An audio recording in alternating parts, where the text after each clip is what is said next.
Recording in progress. Of the levels and paths, and swiftly attain the state of Vajradhara. And let's just get the 4 immeasurables. I'm just going to put that audio off, then it's not echoed. Right. May all beings have happiness and create the causes of happiness. May they all be free from suffering and creating the causes of suffering. May they find that noble happiness which can never be tainted by suffering. May they attain universal impartial compassion, free of worldly bias towards friends and enemies. Senjen damje dewatang dewe jutang denpa jutik, dungal tang dungal chitang trawa jutik, dungal mepe dewa tampatang mindrawa jutik, nearing chaktang nitandrawe tang drum chimpola nipa jutik. So I thought that what we would do is, it's a long time. 2 weeks is a long time to be back, and then you have to get into it all over again.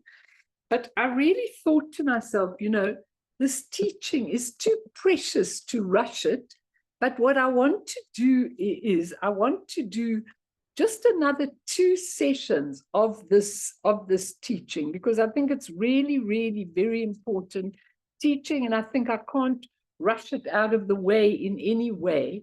So we're going to do the golden letters, realizing the essential profound Dharma, and this is actually part 13. Poor people, if they ever come to want to listen, to go through 13 parts, and then we'll make number 14 will be the end, I promise you. But whenever I take even one sentence from my little silver book, I think to myself, I could actually do a whole teaching on one of the sentences in this book, because it's really about being right here now. And like in the circle of the sun, which is by Trale Gamkon, and I love that book, he says, the important point in everything in Dzogchen teachings is to have confidence in awareness. Confidence in awareness. Okay, this is so important, because you know what? Dzogchen teachings are not for everybody. Some people might find, no, this is a bit fast for me and I can't jump there in any way. And that's fine. Just listen to it and enjoy it. And maybe one day you will feel like that's for you. These teachings are so exciting that they actually pulsate my being. Okay, so I can't help being enthusiastic about it. They actually pulsate me completely and totally. So, if you do love them from day one, then it means you have the merit and the understanding to get them. You may still have to do some work. But when he asks us to have confidence in awareness, how do we do that? And I want to say that we begin to realize the truth about our lives and how we focus continuously on the external events and on our temporary identities in relation to these events. And we think these events are outside of us. And then one day, death arrives, maybe sooner or later, depending on how long we're going to live. And the identity and the events and the attachments to them dissolve. And then what are we left with? We're only left with awareness, rikpa, no things, emptiness, nothing to grasp onto. So we might as well have confidence in awareness now, so that when death arrives, we really are ready, and we really can just go right there and be present in what we have. So very much Dzogchen is about, and Corin, you might even want to say 1 or 2 things. It's about being right here, but not just this mindfulness movements that say be in the present moment, don't be in the past, don't be in the future. That's actually irrelevant. It's actually just knowing in that moment. And what happens is you get it a few times in your life, and then you start developing it, and then you start using it, and then you start expanding on it. It's so amazing, because it's something you get in that moment. You just ding-a-ling-a-ling, something dawns on you, and then you know, oh, hang on a moment, that was Rigpa, that was my intrinsic awareness, that was my true nature coming through me. And then you do it again another time, and another time, and another time, and then you start stringing it all together until you're permanently there, and then you don't even need to do practice, because you're always there anyway. Like the beautiful story of giving the moon. So a monk sitting on the veranda of his house was absorbed in the contemplation of the full moon. A thief entered the back of his house and began to search for valuables. The monk heard a noise and went inside to investigate. When he saw what the thief was doing, he said to him, "Let me help you." And he proceeded to load the thief up with all the valuables he had. He then showed him out the front door and once again took up his position on the veranda. He said to himself, "I can give you everything, but I can't give you the moon." Later that night, some soldiers brought the thief back to the monk's house. They told the monk they caught him in possession of the monk's goods. "He did not steal them," said the monk. "I gave them to him." The soldiers then went away, leaving the thief with the monk. The thief, amazed at the monk's generosity, sat down on the veranda beside him and looked up into the sky to see what the monk was so absorbed with. "Now," said the monk, "I can give you the moon." Now, that beautiful story is really, really an important one, because the moon symbolizes something we can't actually get. You know, we can see it far away, but it's the open, non-graspable, empty spaciousness. And we can only get to that when we put down all the things in our lives, when we stop attaching to them, or at least be aware and that they are temporary, transient, non-tangible things. You know, it's a funny thing, because we usually travel a lot. And so we haven't been traveling to our children because, you know, I've been waiting to try and find a house and try and find a place and everything. So we haven't been traveling a lot. And I was suddenly thinking about my children and my children and their children and who they were and everything. And I thought, you know, it's so funny. They live far away and they're not really mine. And basically, like, the longer you don't see them, the more, in a certain way, the more, it's not that they become distant, that you don't love them, but you actually are able to see them as just beings with their own minds who came through your body in this lifetime. But, you know, they're not yours to grasp onto. I can't explain it in any other way. You feel for them, you want to be there, but you begin to realize, like I begin to realize, you know, nothing in this room, nothing in this house belongs to me. And actually nothing belongs to me anytime. And anytime that I'm called to go, I need to give up everything, including all of this. You can all come and get it, and my books and everything when I'm gone. But the thing is that it's such a strange thing, because you just leave it. Now, yesterday and over the weekend, I was listening to Lama Lena, your lovely Lama. I mean, she is amazing in many, many ways. And she was teaching about Trekchor. And Trekchor is about actually being present in intrinsic awareness, being absolutely present in your intrinsic awareness, and being able to look into the spaciousness of absolutely everything, okay? And so she went like this. I wrote down a few things because I listened to her and I'm so excited. And then afterwards, when I want to write it all down, I've forgotten what she said. You know, I mean, these are our pathetic minds in many, many ways, you know. So she said like this, and you can do it as well. She said, put up your fingers and leave a gap between your fingers. So do this, put your fingers up and leave a gap in front of you. Okay. And then she asked the people, look at me through your fingers. I'm imitating her.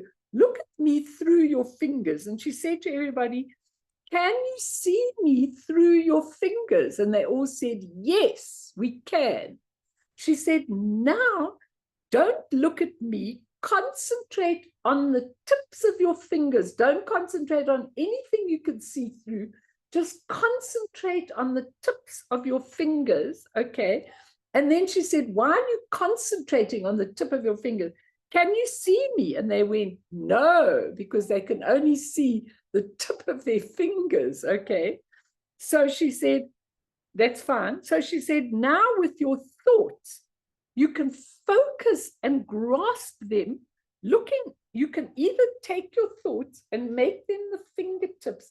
I'm looking at what I'm thinking. I'm looking at what I'm feeling. I'm making up a story about it.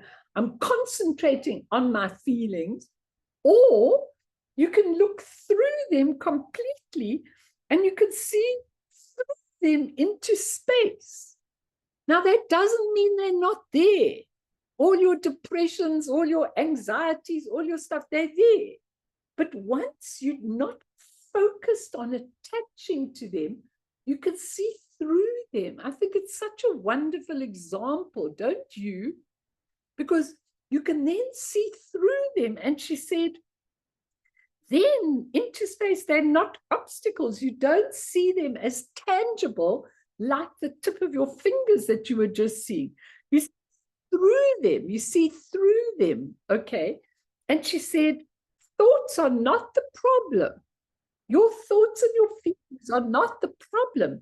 She said, because, why aren't thoughts and feelings the problem? She said, because they are the natural creativity of your awareness, of your essence. Out of your essence come creativity, and their thoughts, feelings, rooms, attachments, people, whatever. They are the natural creativity. They're not the problem. They are the true mind is creative all the time. So it'll always be, gaining, always be creating thoughts and feelings and all sorts of things around you. But it's our grasping and attaching and making stories up about them that is the problem.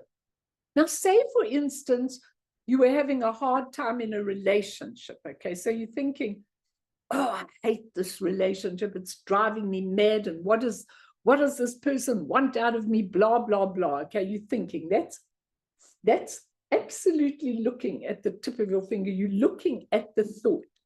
Now, suddenly, you see through it into a whole array of spaciousness and everything. And now, suddenly, this is not just the little tip of the finger. This is not just the story you're focusing on and telling yourself. It's come into a broad way of absolute spaciousness. And then it's not nearly as bad. And it's really important that you understand this, because then with whatever you're going through, depressions and angers and all of that, you actually say, but hang on, if I see through them, this is the essence of what Dzogchen is saying. They're just the creativity of my essence, but if I see through them into a spaciousness, suddenly they become not nearly as relevant as they were 5 minutes ago. And that's what I'm saying. And she says, the essence that's spacious, that is spaciousness, is not nothingness. It's full of creativity. It's full of vitality. That's Rigpa's expression. So what we're thinking or how much doesn't matter. I always used to listen. I mean, Tulku Urgyen Rinpoche was really one of my great teachers. And he always says, into no thought area. And I said to myself, I can never go into no thoughts. I've got that kind of mind. It's constantly creating things. They're not all bad thoughts, but lots of creative things. Wherever I am, I'm suddenly thinking, oh, yes, I must teach about this. I'm thinking a lot of things, and that's the way my mind is. I'm easier with the creativity of the mind than with the essence of the mind. It's easier for me. I'm a I'm an active person, you say you also are a bird. And it's easier. But once you start seeing through, okay, then it's seeing through. It'll still catch you at times, she says, but not in a way that gets you right down. You learn to go into the spaciousness through the story. And then somebody asked a question, about dancing. And she said, oh, even when dancing, there's a moment of stillness. She says, there's a moment, just a moment, as you change the movement, where there's a stillness in the dance. And she said, in thought's the same. So you keep practicing moments of open spaciousness, that intrinsic awareness, until you are confident in it. And then one man asked her a question, and after answering him, she asked him, are you practicing this? And he said, I'm trying to practice all of this. She said there was a bit of a problem with the word trying. She said, as it implies effort. Now, in Dzogchen, it's effortless. So for those of us that put a lot of effort into everything, it's very difficult, because we have to try and relax into the state of trekcho, which is a state of your immediate intrinsic awareness, pure spaciousness, pure openness. And all of her teachings, you can go and listen to them on YouTube, is being able to be in that spaciousness, and suddenly all your problems really don't matter very much. I can tell you, they really don't matter all that much. And that's the absolute truth. Does anyone want to say something or ask something? Because it's really important that you understand this, because this is the essence of it. And then once you get the essence, then you start to see the creativity of the essence. But instead of seeing it as rooms and shoes, I'm just looking around me, and dogs and problems and kitchens and houses you buy, you suddenly start seeing the truth of the creativity of the essence. And what is the truth? It's rainbows and Vajra chains and deities, not real deities, qualities. That's how the essence expresses itself, but we can't see that. And so that's what Trekcho and Togal are about. They're the highest practices you can actually get, okay? And it's really important that you all understand this, because once you can understand this, then you are on your way, trust me. If you could just begin to just have a glimpse, like I was doing White Tara yesterday. Okay, I love to do White Tara. She's my, everything, okay? And White Tara represents the wish-fulfilling wheel, and she represents purity, and she represents healing, and she represents many things that I now want to be. Having done the activity of green Tara, I now want to be the white, pure Tara as I come to the end of my life, okay? So I was actually visualizing her, and suddenly something popped up in my mind like this. And what it was, it's so interesting, because don't ask me why that happened while I was actually being White Tara, but suddenly I just looked at the picture of Taisitu Rinpoche on my thing, a beautiful picture of him. And suddenly I had this deep appreciation for what he had given me. I can't explain it to you in any other way, other than for that moment. It was so deep, it was so profound that I almost had tears in my eyes. It wasn't a thought, it was an actual Rigpa feeling. And when you have a Rigpa feeling, you're right there. And when you have it a few times in the day, then you start expanding it and expanding it and expanding it until you can actually see the truth about everything, not be bogged down by all the things that we are all going through, which is really not the way we should be. So maybe somebody wants to say something, because I want to go on and then I want to go back to my book, but I really want you to understand this, because I've done more than I should have done on it, because I like to go to the book and then I never get there. But I hope that it's useful to you what my feelings are about it, because I really want people to understand that when you come to the Dzogchen, you are looking at relaxing everything and just being in space. You are not looking about the doing. And I can feel the difference in my teaching when I'm teaching about something that I've touched with Rigpa. I'm over the moon. It's free, it's spacious, it's open. And that's what Trekchor is about. And once you get it, then it doesn't matter about anything else. Anyone want to ask or say something? Please do if you want to. It's really important that you get this. Anybody? Okay, then I'm going to go on to Garab Dorje's 3 points again. We're coming back to that, because if you really absorb these 3 points, you'll actually see that you need nothing else for practice, for life, for anything ever. You only need these 3 points. But let's just look a little bit more detail at them. We were doing the first one, which is you get a direct introduction to your own nature by a being that has already understood his own nature. Now, the fresh, immediate awareness of the present moment, transcending all thoughts, that's what you get introduced to. The self-originated intrinsic awareness. And the master may give it in a particular way that's relevant for you.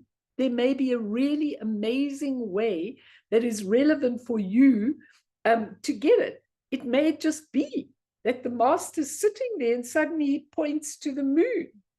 And then you looking at his finger pointing to the moon, and he goes, don't look at my finger, look directly at the moon. So he's showing you again, don't look at all the tangible things and the problems you're going through. Look directly into what is spacious and open. We need that introduction to wake us up, because we've so long been out of it. And it's called in Buddhism, the view. But now there's very interesting when you look at the view, and I'll tell you why it's interesting, because Lama Lena says that the word view is a very bad translation of what that introduction to the state or the essence really is. And she says the reason is it comes from the Tibetan word kawa, which means to see. And she says what is interesting is that when we look at the word to see, we think of a seer and the seen. So if I say to you, think of a view, you're going to think about yourself on the top of a mountain viewing the whole panorama. But that's not the correct translation, because the view is when there is no seer and no seen. It's actually all one. And for a moment, you actually know that it's all one, empty, open, spacious. It's not me looking at the view, me looking at you. It all comes together, because what's the difference? And so the view is not always, you need the view, especially in Dzogchen, you need it first. But if you really understand the view, it's that moment of just experiencing something so deep, a knowing, a real knowing is like really, really important for all of you to experience. And when you experience a knowing, you're on your way. And then you can go to his second point. He says you need to decide definitively on this unique state. You need to decide. This is what life is about, okay? My own immediate intrinsic awareness, there's nothing that goes beyond this. Everything in my life is about this. And therefore you decide on this unique state definitively, and no, nothing else exists. That's the path. That's the meditation. The view is to be introduced to it. The path and the meditation is to know definitively that that's what it is. When you know definitively, that's it. And then, once you know definitively, then you go on to Garab Dorje's main point. As for directly continuing with confidence in liberation. And what's the real meaning of that third state, which is actually called the action or the fruition or the conduct or the fruition? It's the third state. Now that you've definitively decided on it, you continue with confidence in liberation. Liberation of what? Whatever arises in your life, whether a gross thought, a subtle thought, whatever arises, suddenly you recognize its nature. This anger that is in front of me, this person that I've been so angry, is it true? Or is this a creation from my Alaya consciousness that this angry person is here? You really know it. And as you know it, you just allow it. And then it dissolves by itself. And the different levels of actually liberating, which I'm going to go through with you. Okay, I'll do it today or next week. But what you are realizing with that, everybody, is that you are realizing that whatever arises in your life, I've got this problem. I haven't got a home. I can't find one. Why can't I find one? Where is it? My mind keeps going and looking and everything. And then suddenly, if I just let it be, it dissolves and suddenly it comes up. The right thing comes up at that moment, just when it's right. If I'd got that moment 3 months ago, I wouldn't have got that place. So when you trust that nothing has tangibility, that if you allow everything to open, if you allow it, it dissolves right back into the essence. Why? Because if you look at the ocean, when the waves come up in the ocean, do you need to run after those waves and put them back in the ocean? No, not even with a tsunami. You don't need to. Imagine you go with a big bucket, here comes a wave, and I'm putting the bucket, I'm catching the wave as much as possible, and I'm running back in the ocean and putting it back in. I mean, it sounds ridiculous, but that's what we do. We intervene on what would naturally liberate by itself if we didn't intervene with the human part of the mind. Human, even it's the same as the nature of mind. If we didn't make up our mind and then go, it would just naturally go back like waves in the ocean. But there we are, chasing after it, deciding what to do, then changing our mind, then this, then that, then the other. Okay. What is important is it's called intrinsic awareness, Rigpa, Buddha nature, whatever else you want to call it. And Jigme Lingpa wrote this statement. He said, aside from having this Rigpa not lose its own spot, nothing else is necessary. Can I read that sentence again? He says, Jigme Lingpa, aside from having this Rigpa not lose its own spot, nothing else is necessary in your life. So, Mimi, you can tear up all your notes before this and come to this one, and then you're there. Do you understand what I'm saying? I can't tear up my notes because I've got to go back and teach people who can't understand this. So I have to keep my notes. But I can't tell you how my notes from the beginning irritate me, okay? Because I think, oh God, my cupboard is full of notes.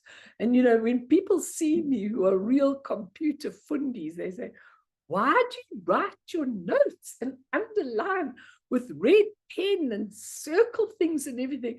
God, Melanie, get to this date and age, you know, type it on your computer. I go, no.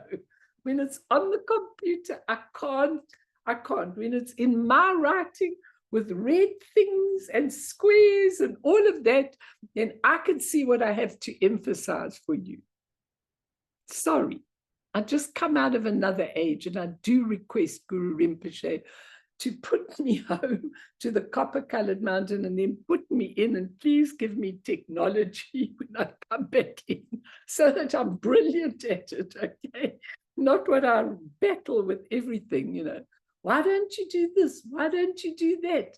I have a client, a Japanese client, who says to me, when I come to you, Melanie, would you mind if AI joins the meeting and takes notes of our meeting? Please, would you mind that, Melanie? And I go, look, AI is not my best friend, okay, but but if it's helpful to you, just don't put him on me, okay? If you want him to write notes for you and tell you afterwards what we said in this family interview, they're all over the world, then fine, you could do that, but just don't put him on me, okay? Because then AI intervenes and says, you should do this and you should do that, and I don't think that's Richter at all, okay?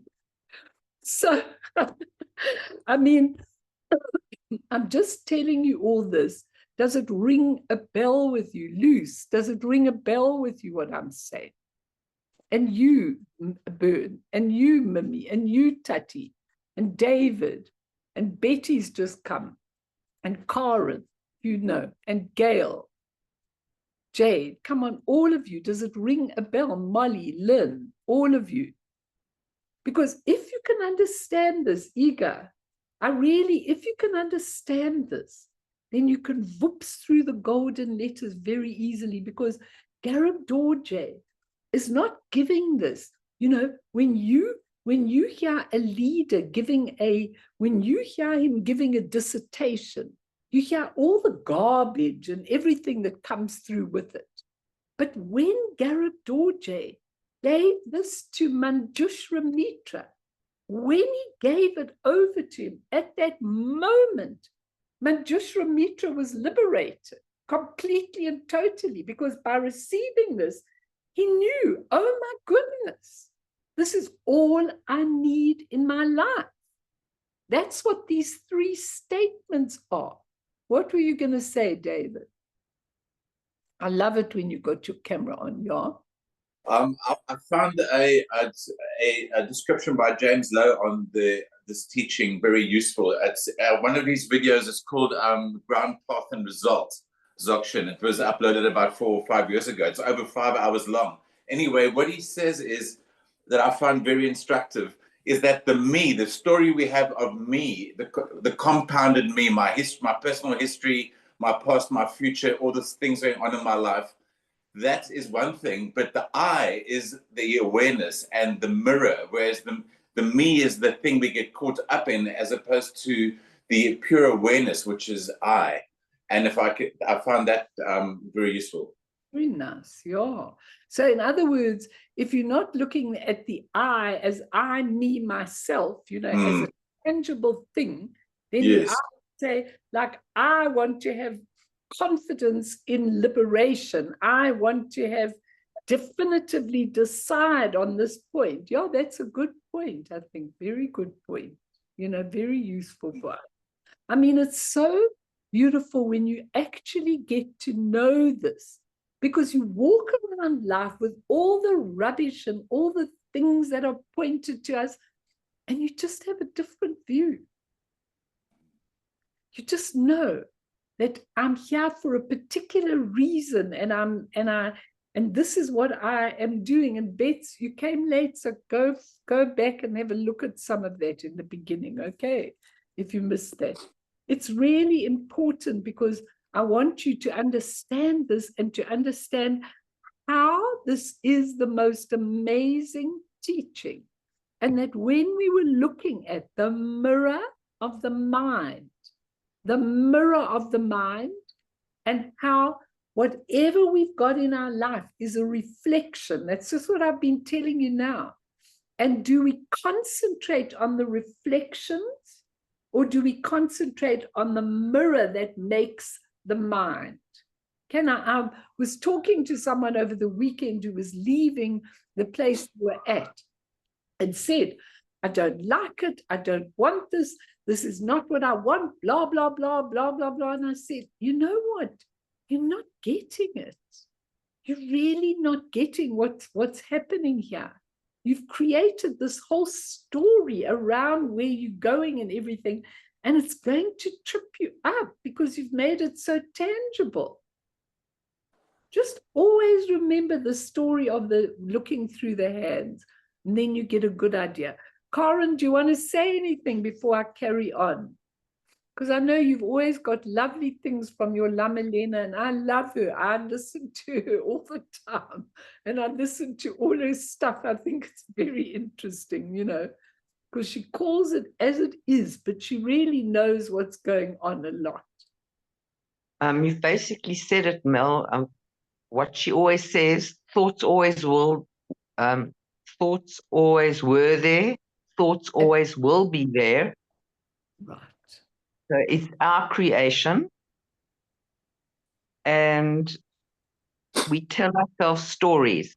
So thoughts are stories. So we have to strip the stories, which are the thoughts, and you continue to strip it layer by layer until the story dissipates and it's gone. And that's what that's a very nice training. I had to do that with emotions. That's why I'm bringing it up, because I mean that was like very, very intense. It undid every belief system. I mean, as far as the Dhyani Buddhas, as far as colors, everything. So those were frequent questions in the retreat. And she used to say, strip it. And that's what I mean. I will say that the day after the motion retreat, I lost my temper. I actually do have patience, and I really don't lose my temper because I'm so trained in stripping thoughts, knowing the story. And at that time, why did you? And then I can't even remember. That's how insignificant. So after the retreat and everything for the whole time, you still tripped up by your emotion. You still got tripped up that next day. Totally, yes. And yeah, but I'm saying is strip the thoughts. Right. And then, yeah, that continues stripping the stories. Each thought is a story, like you have said, and strip it till it's actually laid bare. That's what I want to say. And that's her advice. And I wish I would have known it years and years and years ago. Okay. So that might help somebody. I absolutely agree. And that's such a wonderful thing because, you know, it just shows, even after you've done a retreat and you've just worked at it and organized, and you go back and you still get tripped up, you know, which is normal for us. We're human. We're living in a difficult world, you know? And I just stripped it. It's, yeah. And when you strip it, everybody, when you strip it, it's still going to come back next time. But then you strip it again, and you strip it again. You don't give way to it as a permanent thing. Really important that for everyone.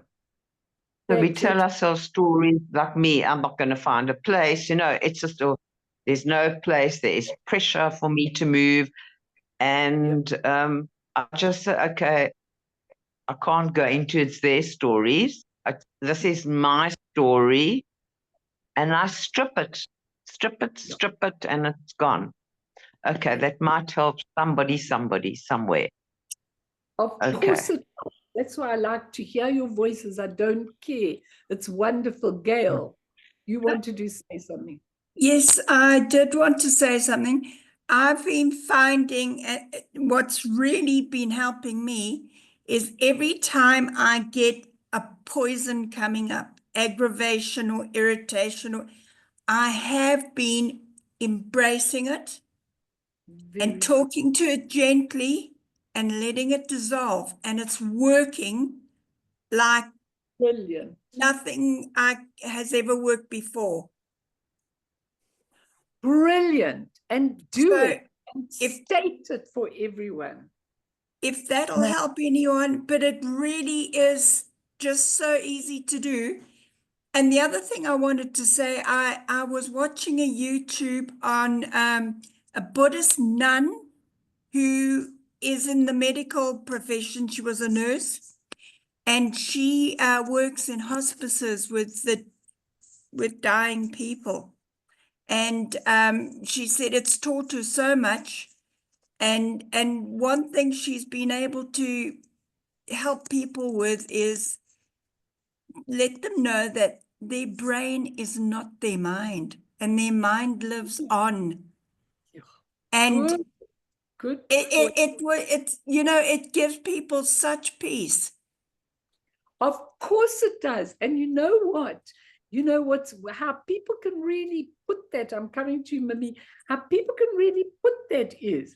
It's so interesting that when people with Alzheimer's, whose brain has completely deteriorated, come to the end, sometimes even during while they've got Alzheimer's, they come to the end of death, and suddenly they can speak. And they could have always spoken from their nature of mind, but they never used it because we're so addicted to the fact that the brain is the mind and the organ through which everything happened. And it's not one bit true, because the brain is the organ through which the human part of the mind, SEM, operates, not SEM-Ni. SEM-Ni's got nothing to do with the brain. So I'm delighted that you brought that up. Fantastic. Mimi, what did you want to say? Yeah, the method that you've shown us is the wisdom of Varashana. So if you think of Om Varashana Om and that blue spaciousness, that is what helps me to dissolve those thoughts and stories into that spaciousness. And that really works. Stunning, absolutely stunning. And if you all understood Varashana's position in the mandala of the 5 Buddhas that I was talking about in the evening group, you should go back and listen to them again, because I think it's helpful for all of you to listen again. But if you look at Varashana, it's such an amazing thing, because Varashana is on the 13th level of all the Buddhas that are emanating. And from Varashana, one of the pores of his body comes the earth. He holds the Dhamma chakra, comes the earth. And that is one tiny dot of the cosmos that he holds in his hand. There are thousands and thousands and millions of Buddha fields, and the earth is only one. And then suddenly you start dawning on you, you start thinking, oh my God, we think the earth is this one, we think the earth is the most unbelievable place. It's a minute little dot in the cosmology. It's nothing. Your life is nothing in the cosmology of it. And you can rise through it. You don't have to be bound down in this little physical body, in this little earth plane, in your little circumstances of your life. So I think that is beautiful if you just go Om Varashana Om, and you think of the wisdom of the Dharma Dhatu blue, like today the sky is as blue as anything, and it's spacious and open, and everything can fit in there, then it's not so bad. Brilliant. I love what you're all saying. It's so important, because that's what helps people to really get it when we're going through it. So the first point is, you have to, what we were talking about before, you have to relax that physical body, not effort. Because as soon as you do not relax the physical body, if you do not relax it, then there is the psychic energy that comes up, and you definitely cannot do this work if you are tense in your body, okay? In Dzogchen, it's known as the great relaxation. Chotpa Chempo, the profound state of total relaxation. And also the meaning of the term trekcho. That's what it means. Total relaxation requires no skill we ever have. Because if you have tension, it absorbs the energy. So let everybody just sit for 1 minute, everybody. And I want you to just notice in your body where you carry your tension. I've been carrying it in my neck, okay, a lot, in my neck and my lower back. I want you to just quietly go right through your body from head to toe and see where you are not relaxed. Start at your toes and work your way right up your body, and just notice exactly where you carry the tension, and just breathe it out. Breathe in through your nostrils and out through your mouth, beautifully letting go of all that tension, everything in it. And just feel the energy running beautifully in the middle channel. Your back is straight. Your energy is running. The negative part of the energy is absolutely still. Because if you go into the tension that you carry in your body anywhere along anything, that is where you absorb and you have psychic energy, and that does not enable you to see clearly into space. There's no effort. It's just relaxing everything. Breathing in and breathing out, but no tense breathing, no big breathing. Just breathing in and out. And when you do the trekcho, you can leave a space in your mouth and let your tongue be free. Let all the energy relax, relax, relax. And just feel yourself giving up, surrendering, allowing, open space. You wide open, can fit everything in. Just allowing everything to go. It's your most important tool of all of this. And you're breathing in and out, perhaps just through your mouth, but with your teeth apart and your tongue there, and just breathing in and out, letting everything be. No tension, nothing. Just letting everything be. Okay, just come back to me. And I want to just do a little teaching, and then we'll go back to the meditation. But while I'm teaching, keep this total state of relaxation in your body. And remember, awareness did not come into being out of existence. but existence came into being out of awareness. So awareness is the thing that Jigmelinpa says, the Rigpa, the intrinsic awareness. That is exactly what you need. It's your most important tool in your life. And all of existence comes out of the awareness that creates it, not the other way around.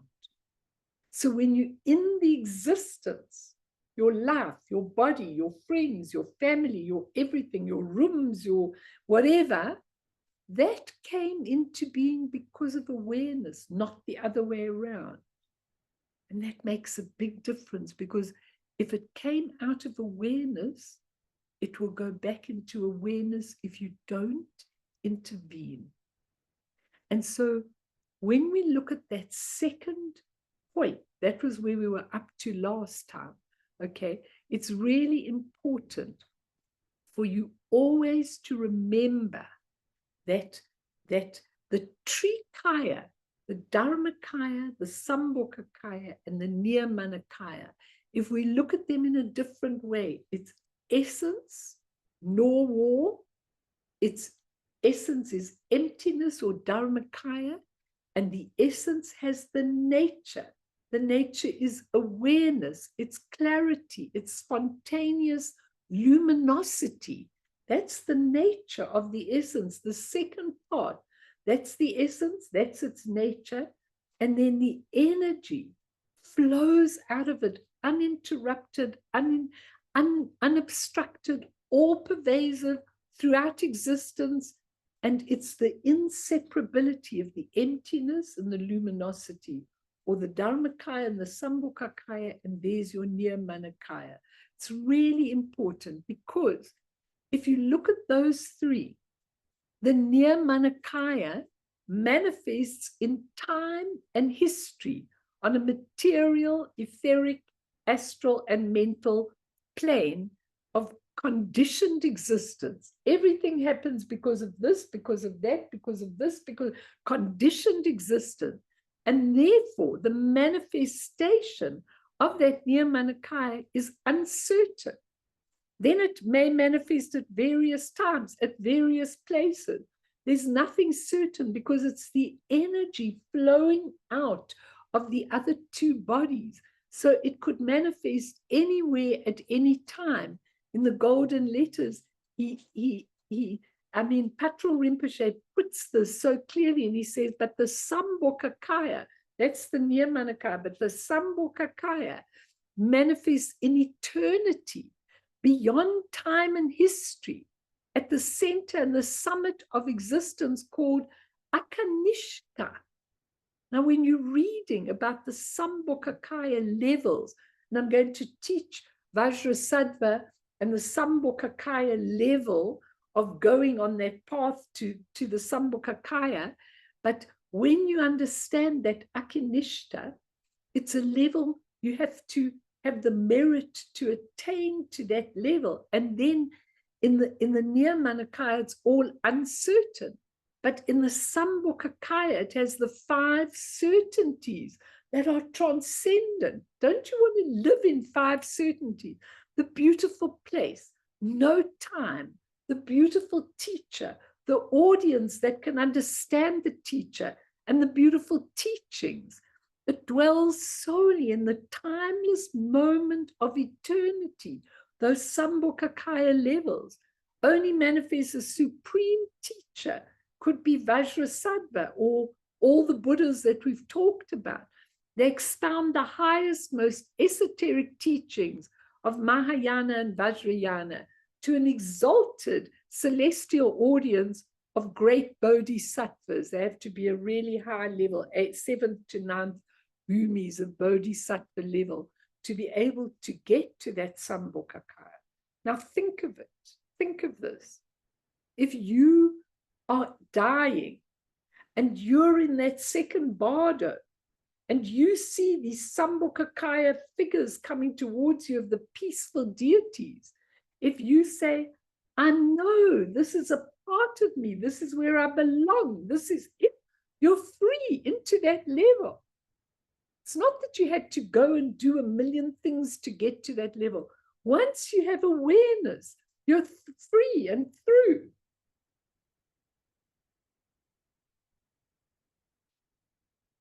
And David Chen is one of those levels. And what did Amitabha say? Amitabha said, you know what? I really feel sorry for all these beings that are on this level where they can't understand. So you know what? If they really are motivated to come to me, and when they die, they just think about it and they've trained to let it come out of the top and go straight there, they can come. But if they doubt, even though they're calling to me, then they'll be born they'll be in a lotus, but they'll be captured there for the equivalent of 500 years before they can come out, because they had doubt about it.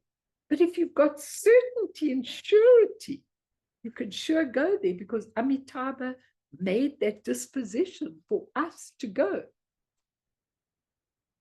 And so the Dharmakaya, the highest level, is certain, but it transcends all location, time, and space. It's all pervasive, beyond any limitation, beyond any form, beyond conceptions by intellect or words.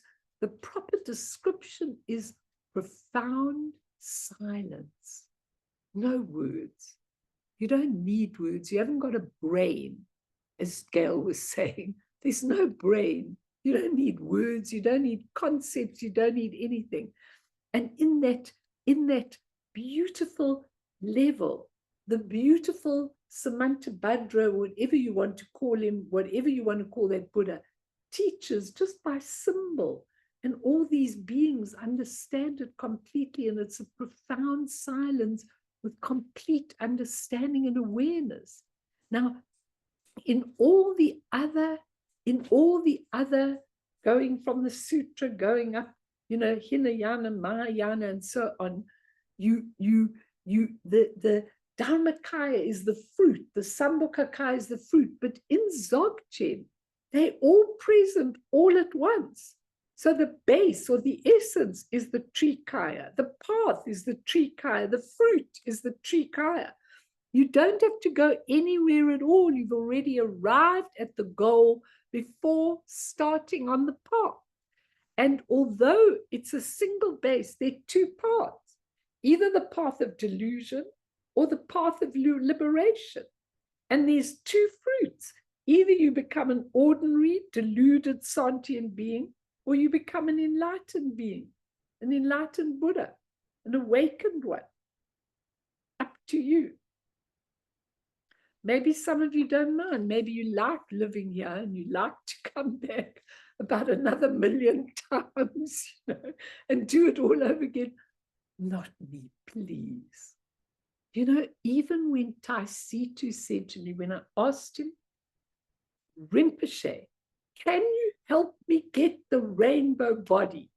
Okay, and he looked at this face. It was about 10 years ago. I mean, what did I even know about what I was asking? The cheek of it anyway. But I mean, that's what I asked him. And he looks at me. I said, can you help me? And he says to me, you know what? He used to call me South Africa, not Melanie, South Africa, because that was what he could remember. South Africa. He said, South Africa. You know what? You should ask to come back to a Buddhist family and do 14 years of Shedra, their university learning, and everything. And I looked at him. I said, thanks for the offer, but no thanks. He just thought, what a cheeky, silly girl this is, I said, no, I can't come back to any university. I can't. I've done my time. Too many lifetimes. I said, I must just do it very, very quickly, Rinpoche. But that's what he told me. He said, come back and do 14 years of Shedra. That's university learning in Buddhism and everything. And that is possible. or we can come back for another mundane incarnation and another 100 mundane incarnation and mess up a few and get enlightened on a few. It's up to you how much you really are determined in your life to finish all these imprints and clear. That's what I'm going to do tomorrow night, clearing your messy karma and getting on the path to the Akanishta world. But the thing is that it's up to you guys. You've got to decide what you want, how you want to go. But know that once you have that rikpa, that awaken, that awareness, it will tell you everything you need to know. It's just like that. But it doesn't just come like that easily. You have to practice and practice and practice and practice. Then you get a little bit and you get another little bit and you get another little bit and you get another little bit. And as you get it and you realize that knowing is wow, you put all the knowings together and now you're in that state all the time. You live in awareness. And what happens to all our crap, all our rubbish, all our garbage, all our stories? They just keep dissolving. And really, I'm not being impatient for any of you, because I really want to say you have to experience that Rigpa again and again to get the confidence. And that's very important on this pathway, okay? And when you look at the way we do it on the slow pathway, we start with shamatha, okay? We go to shamatha, the first practice, okay? And those of you that really find it hard to relax the mind, I told you to use the R and focus on it. You know, he says a white R in space, and focus on it, and then eventually remove it so that you've got a calm state. And then you can look in. But then you can do Laktung or Vipassana, looking into the mind and seeing what it is. But when you go into shamatha, it's not a blank state. Okay? People think you've got to get no thought, you've got to get nothing. But thought is the original creativity of the mind. So we don't have to get to know thought, we just have to get to know attachment to thought, always looking through into the spaciousness of the thoughts and feelings and circumstances that you are. But when you do the Vipassana, okay, you're looking into the mind, and that's where in a lot of the courses you look at what is mind, where does it come from, where does it reside, what is it, does it have a color, you go through all of that. But neither the calm state of shamatha nor the deep looking into the state represents Rigpa.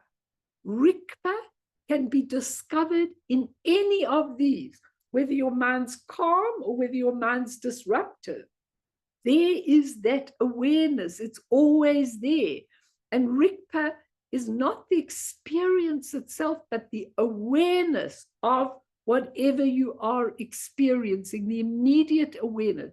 One thing, okay?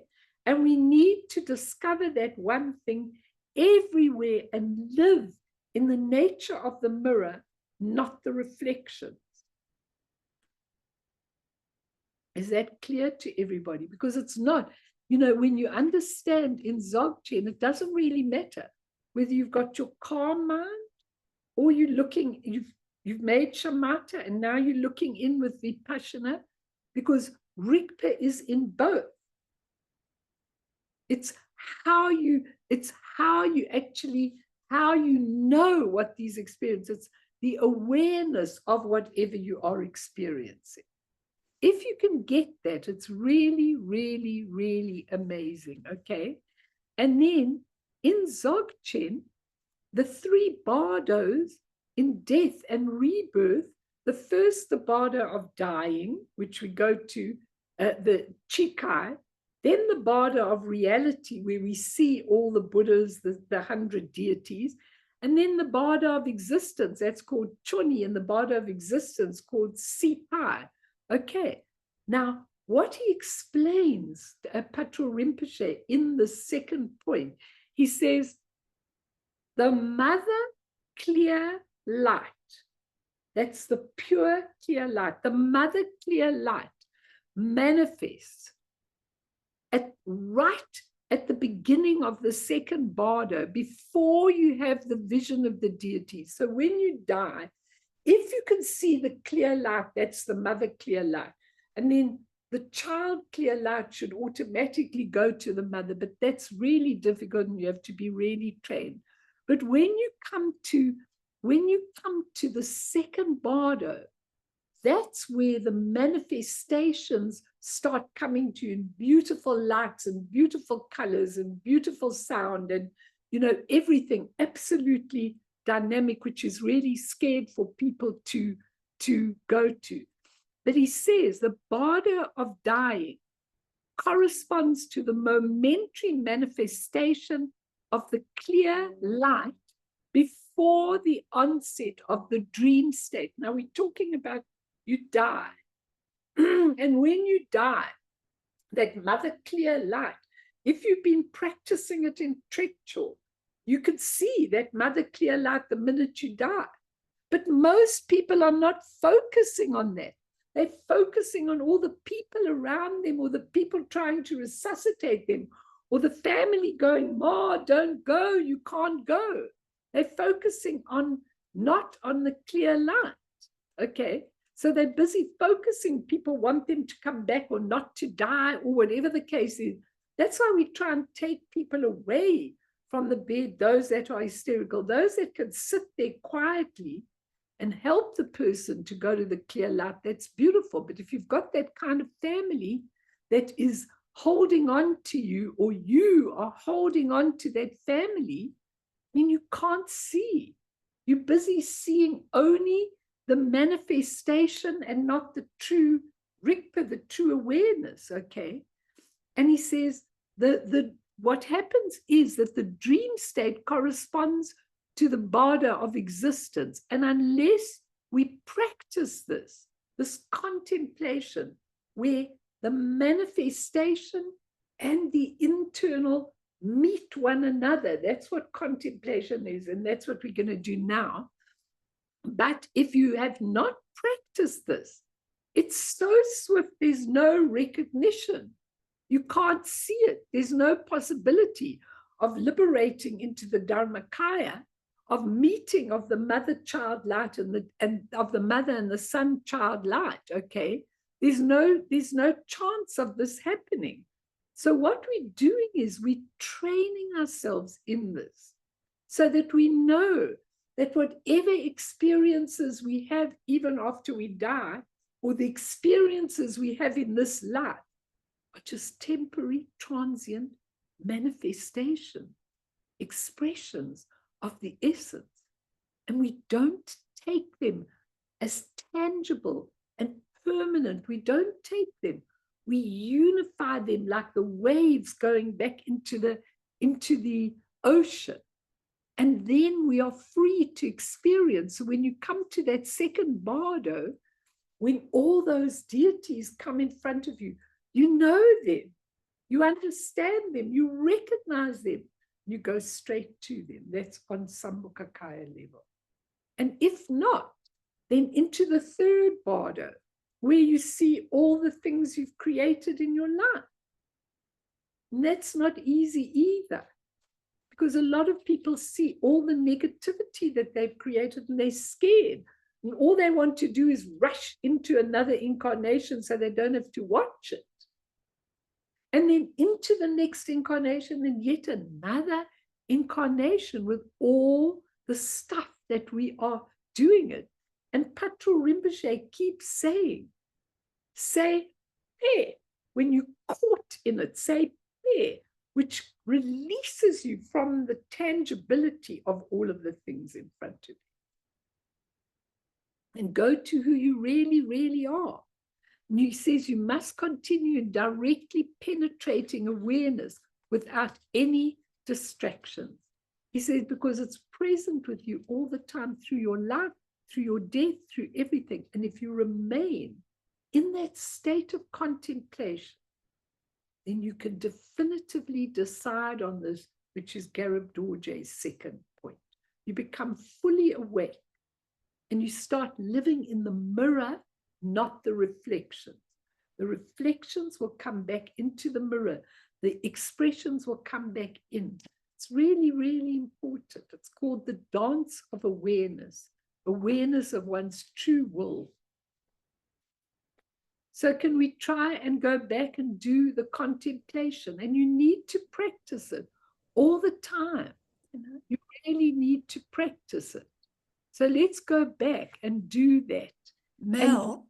Yes, please. Can I just ask one thing? I'm sorry, it might not be related to any of this, but what if at the time of your death, you are carrying so much bad karma that you haven't been able to dissolve? What happens?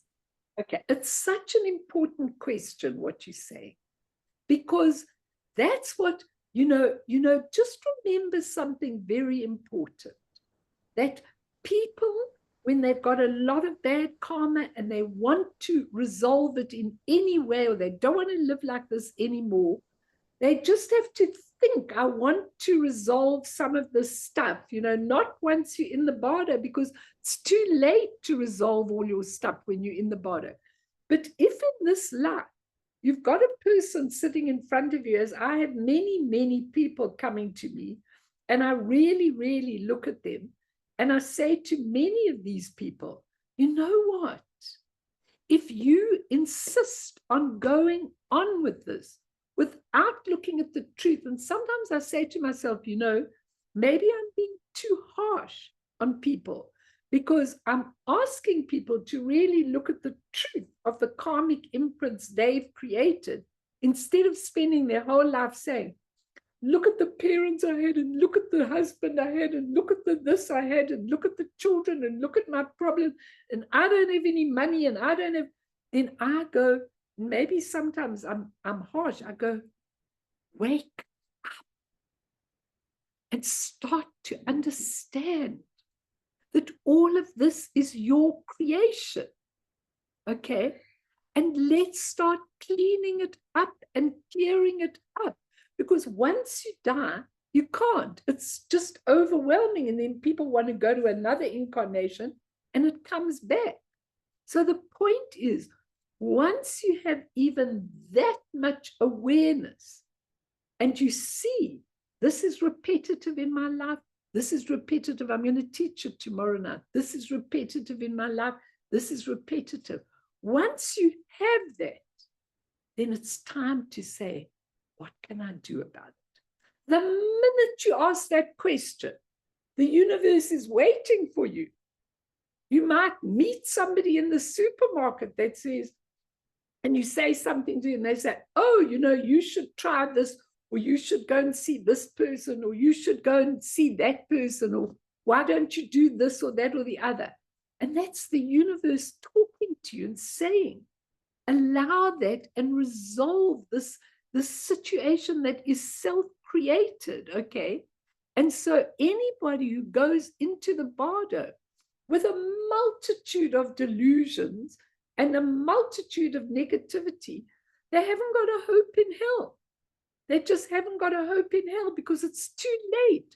Because now it's in front of you. Before you had an opportunity, the minute you say, I want to change what has happened to me in my life, I want to change it with all my heart, someone will appear. I'll meet you in a supermarket.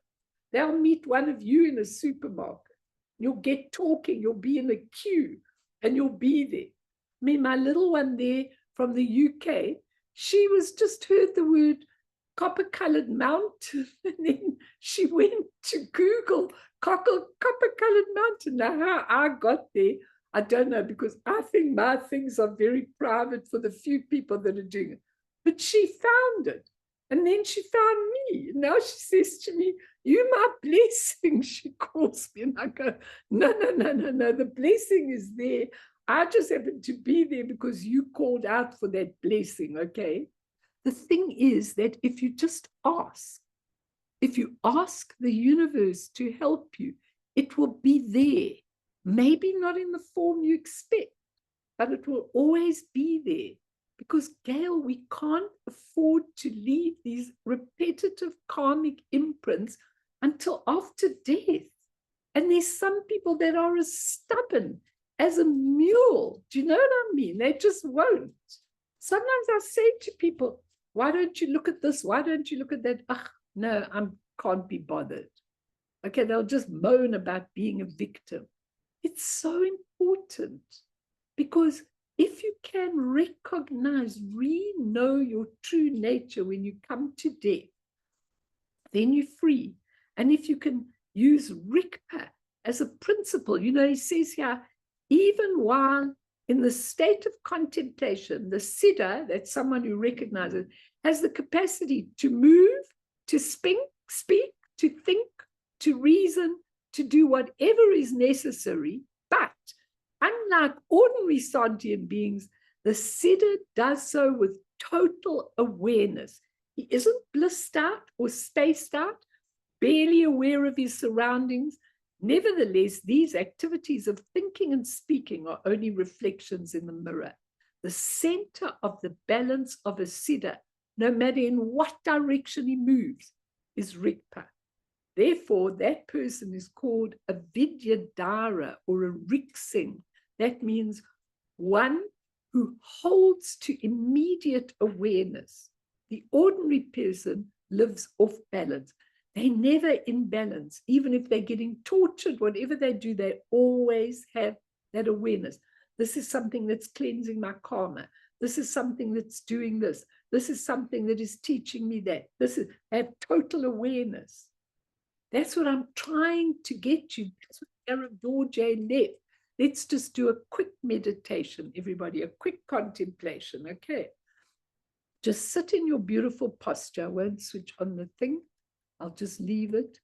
Just sit in your beautiful posture, okay? And remember, as you breathe in and out, the state of contemplation of Dzogchen is the state of immediate, intrinsic awareness. While in a state of contemplation, a condition inseparable from the view of emptiness, all of one's thoughts, actions, feelings, situations continue as usual without any deliberate calculations on one's part or any attempts at creating or stopping anything. No conceptual elaborations, no catching of that thought, analyzing it, judging it, working it out, nothing, nothing, nothing. Whether the mind is moving with lots of thoughts or still, it's the same in Dzogchen. Rigpa is not the experience itself, but the immediate awareness of that experience. And you discover it. You become aware of the unrestricted and unlimited capacity of the mirror to reflect everything around it, everything in your life. Is just your mirror, and is just your mirror, a reflection in your mirror. And we come to live in the state of the mirror, not the reflections, even when they're difficult. When we relax, we recognize thoughts and passions as just being the creative play, sal, it's called in Tibetan, of the mind. We don't suppress them. We don't interfere with them. We don't get distracted by them. We don't follow them. We just recognize them to be the continuous display of the inherent creative energy of that primal awareness.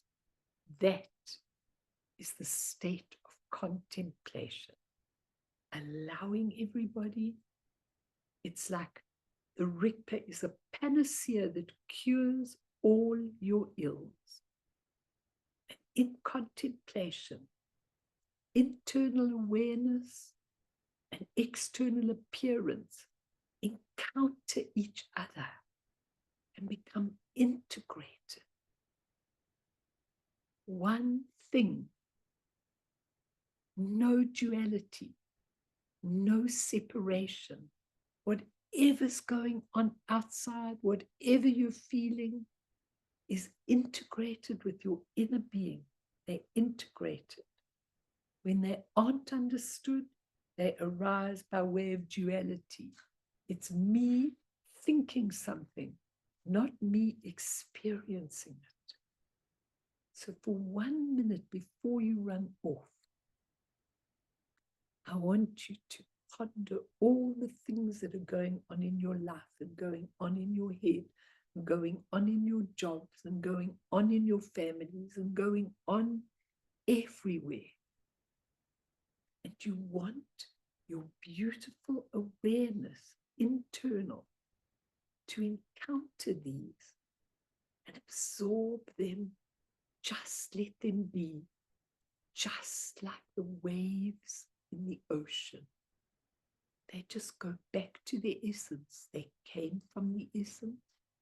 They go back to the essence. Let them all arise as much as they want. Just let them arise. Don't get involved with them.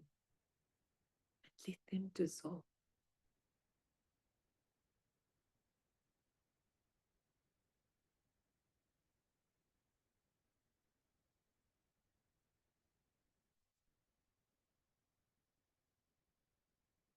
We do this all the time. We can be standing in the bank having an argument with the bank manager. And at that moment, the bank manager and you are one. It's your creation. And as you see this, the actual outcome will already be there. Because the problem, the solution was there before the problem. And if you just stop intervening in this awful way, they will all come together. And then next week, we'll do the final point, which is that final point that you go with confidence in liberation. So we'll do each technique of liberation, allowing those thoughts to go. Sometimes immediate, that's the highest technique. To other times to watch, allow, and then dissolve. But you could do it all in one, and you practice, and you practice, and eventually it just happens.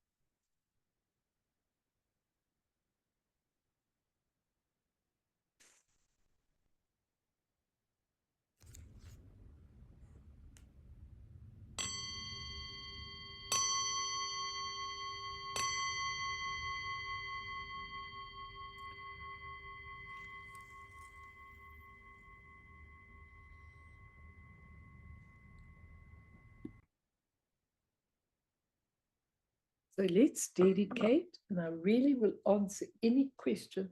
There's a lot I know to think about. I can't help myself. I'm sorry. I'm like a waterfall a bit. But I love this. It really makes such sense to me. And let's really dedicate this to all the confused beings in the world, to all the leaders who are using their egos rather than their maitri, their ability to help people and serve them.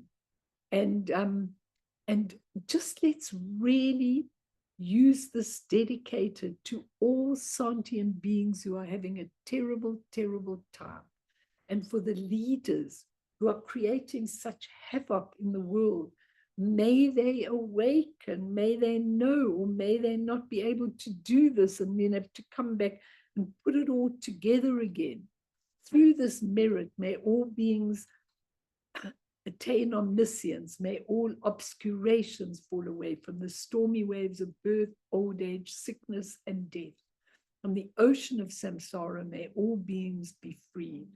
Sonam die tamche zipane topne nepe dranam pamshene chegana jibala tupaye sipe sole doa do warsho.